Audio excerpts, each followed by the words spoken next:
अस्सलाम वालेकुम। Welcome my dear student on my Seekh student YouTube channel. Student, आज हम क्लास 12th बायोलॉजी स्टार्ट करने जा रहे हैं। उसका चैप्टर नंबर 1 है होम्योस्टेसिस। हम आज का लेक्चर जो है वो पढ़ेंगे कंसेप्ट ऑफ होम्योस्टेसिस के। इस चैप्टर के अंदर जो है वो होम्योस्टेसिस के बारे में हम पढ़ना है। आज का लेक्चर जो है वो कंसेप्ट ऑफ होम्योस्टेसिस है कि होम्योस्टेसिस का कंसेप्ट क्या है। ठीक है, सबसे पहले हम देखते हैं कि होम्योस्टेसिस के अंदर बेसिकली आप आज के लेक्चर के अंदर पढ़ेंगे कि इन्वायरमेंट के बारे में पढ़ेंगे। उनके जो है दो तरह के कंपोनेंट्स होते हैं, इंटरनल एक्सटर्नल इन्वायरमेंट होता है, उनके बारे में आप पढ़ेंगे। इसके अलावा देखें तो osmo regulation, excretion, thermo regulation के बारे में पढ़ेंगे इस चैप्टर के यानी इस लेक्चर के अंदर कंसेप्ट ऑफ होम्योस्टेसिस। उसके बाद आप कंट्रोल सिस्टम के बारे में पढ़ेंगे। कंट्रोल सिस्टम के बारे में पढ़ने के बाद आप फीडबैक मैकेनिज्म पे चले जाएंगे, उसके बारे में हम पढ़ेंगे। तो ये हम जो है सबसे पहले हम देखते हैं कि होम्योस्टेसिस की डिफाइन क्या है, यानी इसका लिटरली मीन सबसे पहले हम देखते हैं।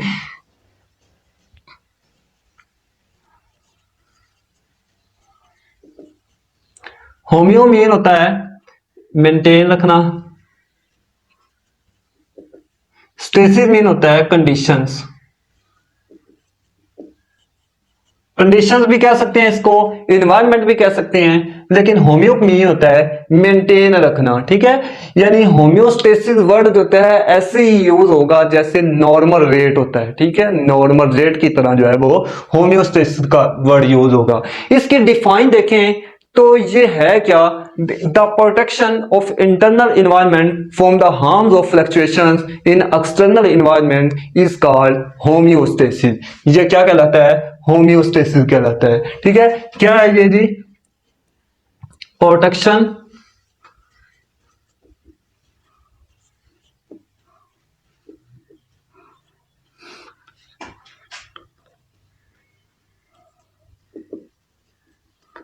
Protection of internal environment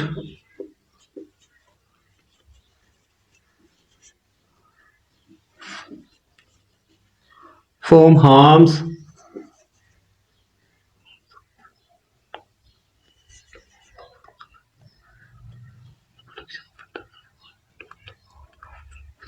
from the harms of fluctuations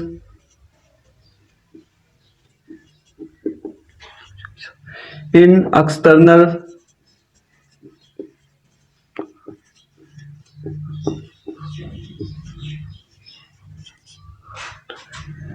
ये क्या कहलाता है जी, homeostasis.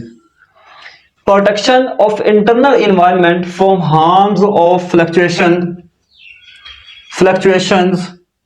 In external environment is called homeostasis. ये प्रोसेस क्या कहलाता है, होम्योस्टेसिस।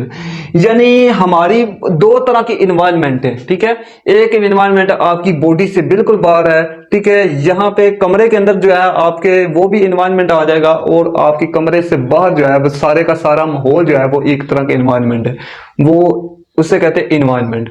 और एक आपकी बॉडी के अंदर इन्वायरमेंट होता है, आपकी बॉडी की सेल्स के अंदर इन्वायरमेंट जो होता है, आपकी बॉडी पूरी की बॉडी के अंदर वाला हिस्सा जो है वो इंटरनल इन्वायरमेंट कहलाता है। ठीक है, इनके जो है प्रोटेक्शन करता है कि हमें इंटरनल इन्वायरमेंट के अंदर जो है वो बाहर से आने वाली यानी एक्सटर्नल इन्वायरमेंट की बात करें तो बाहर से बाज दफा जो है वो गर्मी होती है, बाज दफा सर्दी पड़ती है, बाज दफा नॉर्मल जो है वो मौसम होता है। तो बाहर से यानी यकदम जो होती हैं वो चेंजेस आ रही हैं, फ्लक्चुएशंस आ रही हैं, तो उनसे जो है आने वाली तबाही से जो है वो अंदर वाला टेम्परेचर जो है वो चेंज हो जाता है। क्या हो जाता है, टेम्परेचर चेंज हो जाता है, इंटरनल इन्वायरमेंट जो है इससे चेंज हो जाता है। तो उन फ्लक्चुएशन से जो है वो हार्मफुल फ्लक्चुएशन से जो है वो प्रोटेक्ट करता है। इस प्रोसेस को कहते हैं होम्योस्टेसिस।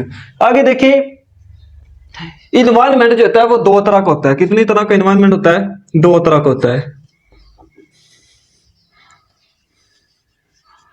इन्वायरमेंट दो तरह का होता है, एक होता है इंटरनल,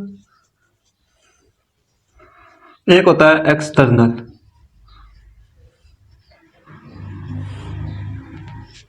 ये दो तरह के इन्वायरमेंट होते हैं जी। इन्वायरमेंट इंटरनल होता है, जो आपकी बॉडी के अंदर मौजूद है, अंदर वाला टेम्परेचर, उसे कहते हैं internal environment temperature, sorry internal environment कहते हैं। और जो आपकी बॉडी से बाहर वाला इन्वायरमेंट है उसे कहते हैं एक्सटर्नल इन्वायरमेंट कहते हैं। ये दो तरह के हैं, टाइप्स है इन्वायरमेंट की। इसके अलावा कंपोनेंट्स ऑफ इंटरनल इन्वायरमेंट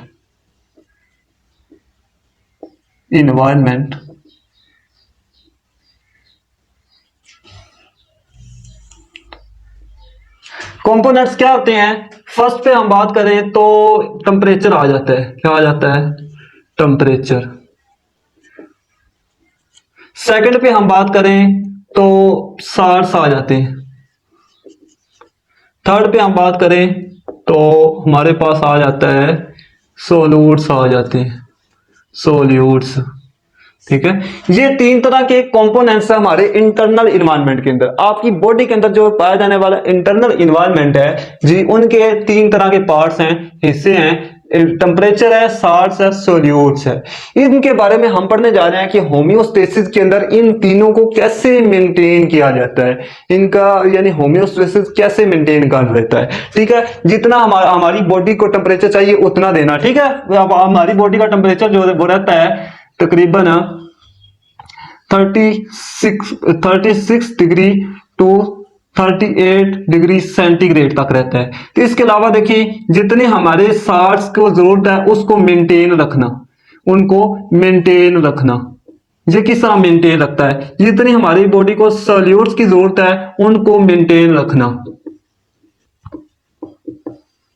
यानी इन तीनों चीजों को कैसे मेंटेन करता है हमारा इंटरनल इन्वायरमेंट। उनके इंटरनल इन्वायरमेंट को जो है मेंटेन रखने वाला जो है वो होम्योस्टेसिस प्रोसेस है, होम्योस्टेसिस।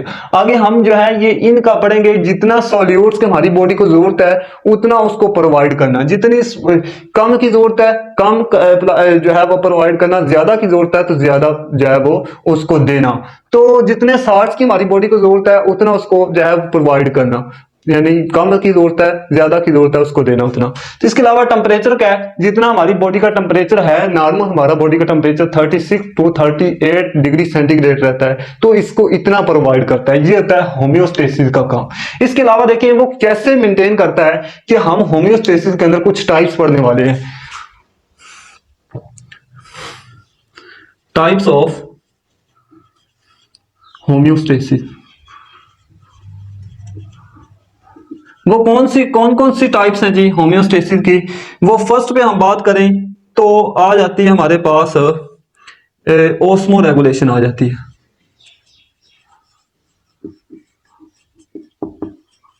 ओस्मो मीन होता है साल्ट्स भी कह सकते हैं, वाटर आ जाएगा, जितनी भी चीजें वाटर प्लस वाटर। ठीक है, और इसके अलावा देखें रेगुलेशन मीन होता है रेगुलेट करना, रेगुलेट करना। तो ये हम ओस्मो रेगुलेशन के अंदर क्या पढ़ते हैं कि इनके अंदर हमारी बॉडी के अंदर पाए जाने वाले साल्ट्स वाटर उनको कितनी कितनी मकदार में होना चाहिए, सॉल्यूट्स वगैरह उतना उसको मेंटेन करना। ठीक है, नंबर 3 पे जैसे सॉल्यूट्स के बारे में हम पढ़ते हैं, सॉल्यूट्स के बारे में पढ़ते हैं। Solutes plus salts plus water, इन तीनों चीजों का मेंटेन रखना। क्या रखना? इनका मेंटेन रखना, मेंटेन अकॉर्डिंग टू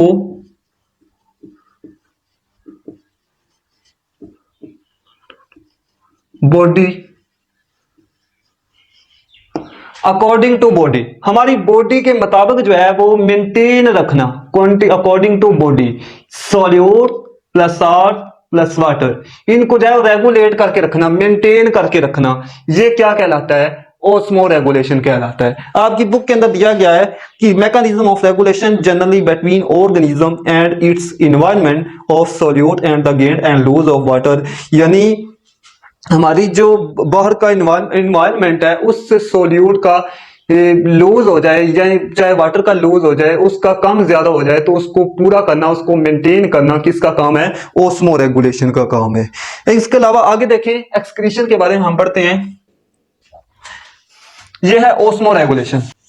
एक्सक्रीशन क्या है कि कितने भी हमारी बॉडी के अंदर नाइट्रोजनस वेस्ट हैं उनको रिमूव आउट कर देना, हमारी बॉडी से उनको रिमूव आउट करना। एक्सक्रीट का मतलब रिमूव आउट करना, तो उनको रिमूव आउट कर देना क्या कहलाता है? एक्सक्रीशन कहलाता है। ठीक है, removal of nitrogenous waste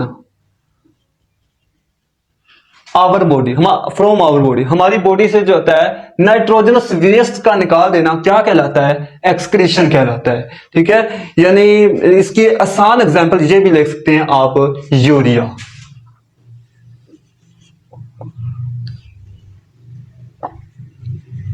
urea कहां से जी सक्रीट आउट होता है? ये होता है हमारे यूरिन से।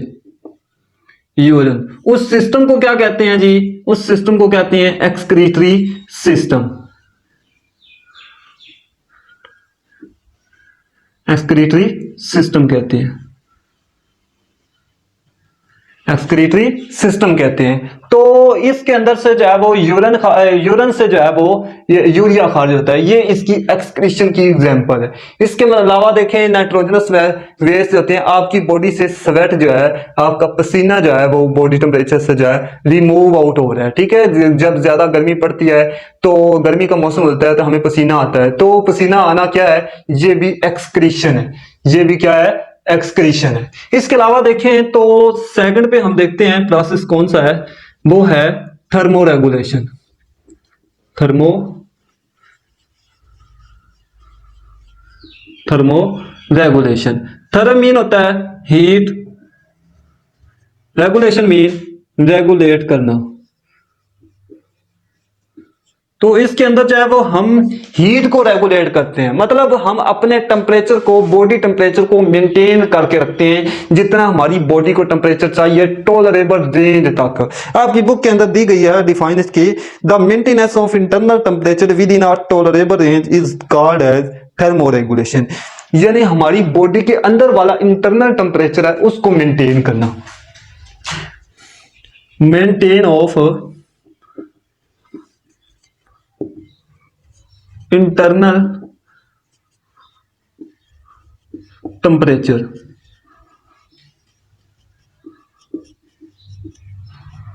Maintain of internal temperature, tolerable range के अंदर जितना हमारी बॉडी बर्दाश्त कर सकती है उतना टेम्परेचर को मेंटेन करना क्या कहलाता है? थर्मो रेगुलेशन कहलाता है। ये तीन तरह के स्टेप्स थे जो हमने होम्योस्टेसिस की टाइप्स के तौर पर हमने पढ़े, लेवल्स के तौर पर हमने पढ़े कि इस तरह होम्योस्टेसिस होता है वो यानी आपकी बॉडी को जो है वो प्रोटेक्ट कर सकता है, कर रहा है from the harms of fluctuations in external environment. ठीक है, इसे कहते हैं होम्योस्टेसिस। आगे हम पढ़ते हैं कौन कौन कंट्रोल सिस्टम के बारे में पढ़ते हैं। कंट्रोल सिस्टम के बारे में हमने पढ़ना है जो होम्योस्टेसिस को जो है वो कंट्रोल कर रहा होता है। इन सारे प्रोसेस को जो कंट्रोल करने वाला कोई ना कोई सिस्टम तो होगा, उसको कहते हैं कंट्रोल सिस्टम।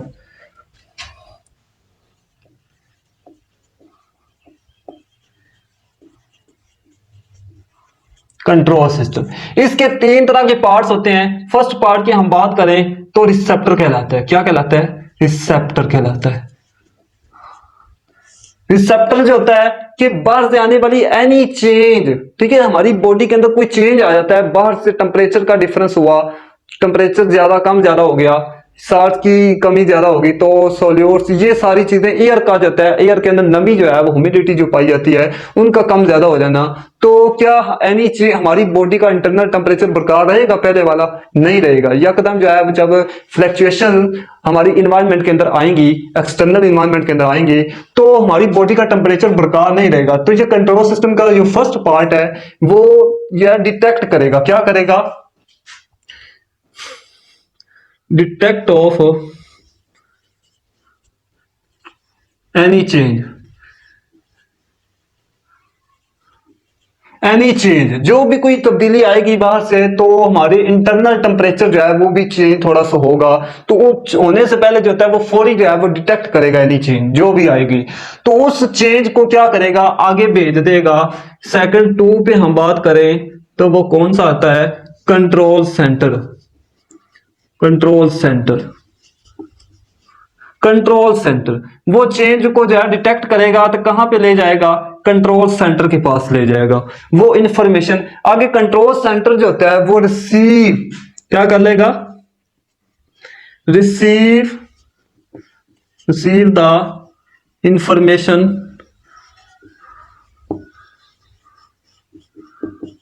From receptor.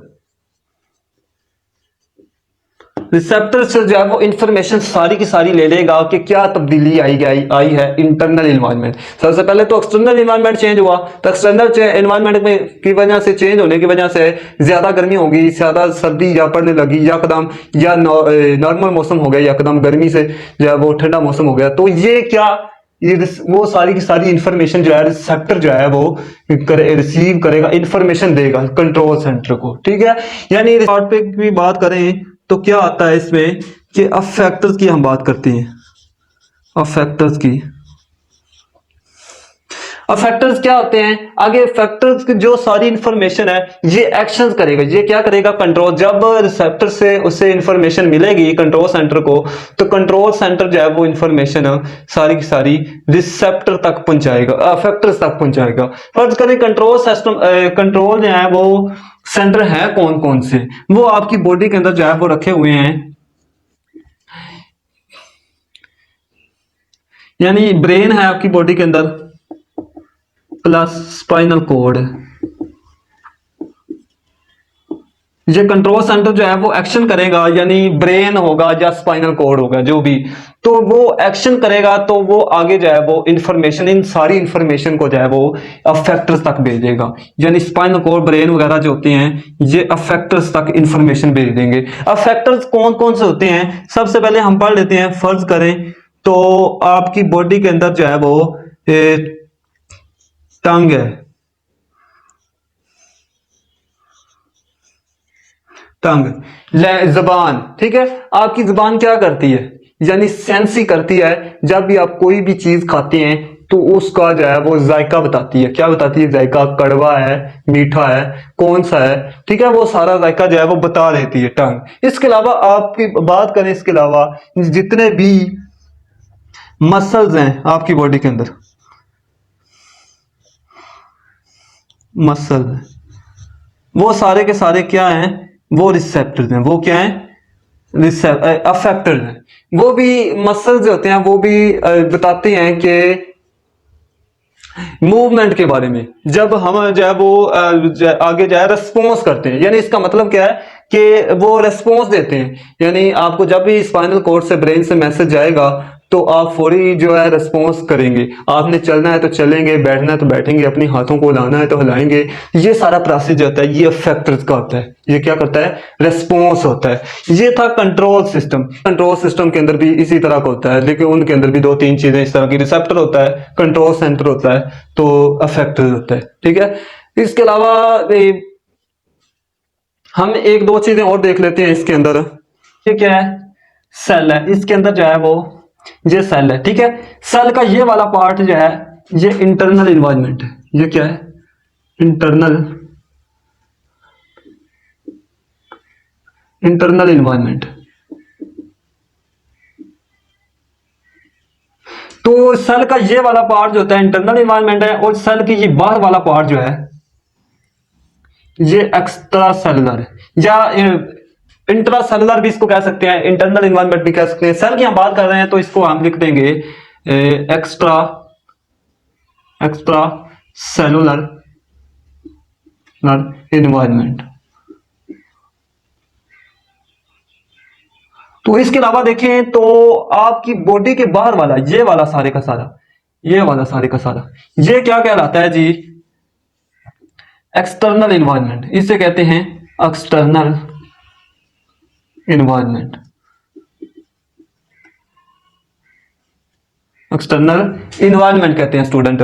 तो आपकी बॉडी के अंदर कितना भी चेंज होता है, चाहे टेम्परेचर का हो, सॉल्यूट्स का हो, साल्ट्स का हो, तो उतना टेम्परेचर जो है आपकी बॉडी के अंदर ये सारे का सारा चेंज होता है, वो होता है नैरो रेंज के अंदर। कहां पे, किस लिमिट पर होता है? नैरो रेंज के अंदर, नैरो रेंज। इसके अलावा देखें तो आपकी बॉडी के बाहर वाला जो इन्वायरमेंट, जो बाहर वाला इन्वायरमेंट है, एक्सटर्नल इन्वायरमेंट, ये हमने बताया इंट्रा सेलुलर इन्वायरमेंट इसे कहते हैं। ये इंट्रा सेलुलर इन्वायरमेंट के अंदर जो चेंज होता है वो नैरो रेंज होता है, चाहे वो टेम्परेचर का है, चाहे वो साल्ट्स का है, चाहे वो सोल्यूट्स का है। इसके अलावा देखें एक्सटर्नल इन्वायरमेंट के अंदर जो चेंज होता है, फ्लक्चुएशन आती हैं, हार्मफुल फ्लक्चुएशन आती हैं, तब्दीलियां आती हैं, यकदम जो है वो मौसम का बदल जाना, गर्मी पड़ जाना, सर्दी का ज्यादा पड़ जाना, ये सारे का सारा प्रोसेस क्या होता है? ये वाइड रेंज होता है, यानी बहुत सारी तब्दीलियां जो होती हैं यकदम आ जाती हैं, वाइड रेंज के अंदर होता है, वाइड रेंज के अंदर होता है। इसके अलावा देखें तो ये था एक तरह का कंसेप्ट नैरो रेंज। आपकी बॉडी का टेम्परेचर, आपके बॉडी के अंदर सार सॉल्यूट्स का जो है वो चेंज वो नैरो रेंज के अंदर आएगा। आपकी जो है वो बाहर वाला एक्सटर्नल इन्वायरमेंट के अंदर चेंज कितना आएगा? बहुत ज्यादा आ जाएगा, तो ये आएगा वाइड रेंज के अंदर। कहां पे आएगा? वाइड रेंज के अंदर। इसके अलावा देखिए हम फीडबैक मैकेनिज्म, फीडबैक मैकेनिज्म जी क्या करता है? मैकेनिज्म फीडबैक यानी पीछे बिल्कुल जो होम्योस्टेसिस के ऊपर जो है काम करने वाला सिस्टम है, कंट्रोल सिस्टम। होम्योस्टेसिस और कंट्रोल सिस्टम को कंट्रोल करने वाला सिस्टम जो है वो फीडबैक मैकेनिज्म कहलाता है। ठीक है, आपकी बॉडी का टेम्परेचर कितना होना चाहिए, कि ज्यादा चाहिए तो उसको जो है वो ज्यादा देता है, ठीक है, अगर कम चाहिए तो कम देता है। बिल करें, फर्ज करें कि बाहर का टेम्परेचर जो है वो है 48 डिग्री सेंटीग्रेड, तो ये आपकी बॉडी का टेम्परेचर कितना रखेगा? ये माइनस में कर देगा, ये माइनस में कर देगा। ज्यादा तो ये 40 डिग्री सेंटीग्रेड कर देगा, इतना कर देगा, इससे कम करने की कोशिश भी करेगा। ये है फीडबैक मैकेनिज्म। और अगर बाहर का टेम्परेचर, अगर सर्दी ज्यादा पड़ रही है तो यहाँ पे टेम्परेचर है 20 डिग्री सेंटीग्रेड है, तो यहाँ का टेम्परेचर जो है ये कर देगा आपकी बॉडी का 35 डिग्री सेंटीग्रेड करेगा, इतनी ये कोशिश करेगा। ये होता है फीडबैक मैकेनिज्म। ठीक है, यानी इनवर्स फिनोमिना। क्या है? ये एक तरह का इनवर्स फिनोमिना है। ये क्या कहलाता है? Inverse phenomena. ये था आज का lecture, concept of homeostasis. Student अगर लेक्चर समझ में आया हो, वीडियो अच्छी लगी हो तो वीडियो को लाइक कर दें और चैनल को सब्सक्राइब कर लिया करें ताकि हर नई आने वाली वीडियोस का नोटिफिकेशन आप तक पहुंच सके। अल्लाह हाफ़िज़।